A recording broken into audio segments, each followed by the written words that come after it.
উচ্চ মাধ্যমিকের ফোর্থ সেমিস্টারে ভূগোলের অষ্টম অধ্যায় অর্থাৎ মানব উন্নয়ন সূচক থেকে আজকে 3 এবং 2 নম্বরের সমস্ত প্রশ্ন বলে দেবো। এক্ষেত্রে বলে দিই যে এই অধ্যায় থেকে কিন্তু 5 নম্বরের কোনো প্রশ্ন আসবে না, 3 নম্বর এবং 2 নম্বরের প্রশ্ন আসবে। দেখতে থাকো।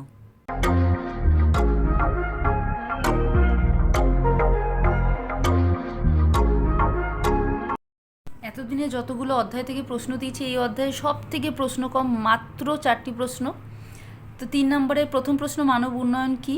মানব উন্নয়ন সূচকের HDI 3টি মাত্রা সম্পর্কে সংক্ষেপে আলোচনা করো। মানে 3টি সূচক আছে, সেগুলো আলোচনা করতে হবে। আমি নোট দিয়ে দেবো অবশ্যই।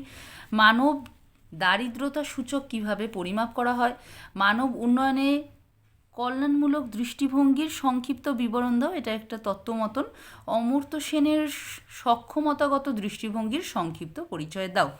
এই 4টে প্রশ্ন 3 নম্বরের, নোটগুলো ছোটই হবে, বড় প্রশ্ন এগুলো সব, কিন্তু যেহেতু তোমাদের 3 নম্বরে হায়েস্ট আসবে সেই কারণে নোট বেশি বড় দেবো না। এরপরে দেখো 2 মার্কসের প্রশ্ন একটাও প্রশ্ন নেই। এর কারণ কি?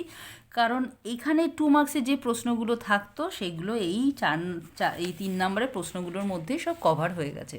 যেমন মানব উন্নয়ন সূচকে 3টে সূচক রয়েছে, এই 3টে সূচকের মধ্যে সেগুলোই আবার আলাদা আলাদা করে 2 নম্বরের আসতে পারে। এই দারিদ্রতা সূচকও আলাদা করে আসতে পারে। মানব উন্নয়নের কল্যাণমূলক দৃষ্টিভঙ্গি ছোট ছোট পার্ট আসতে পারে। তো এর মধ্যেই যেগুলো পড়বে সেগুলো থেকেই 2 নম্বরের প্রশ্ন আসবে, তাই 2 নম্বরের প্রশ্ন আলাদা করে পড়তে হবে না। তাহলে এই 4টি মাত্র প্রশ্ন পড়লেই এই অধ্যায় কমপ্লিট হয়ে যাবে। তাহলে আশা করি প্রশ্নগুলো বুঝতে পেরেছো। আজকের জন্য এখানেই শেষ করছি। খুব তাড়াতাড়ি তোমাদের প্রয়োজনীয় আরও অনেক ভিডিও নিয়ে আসতে চলেছি।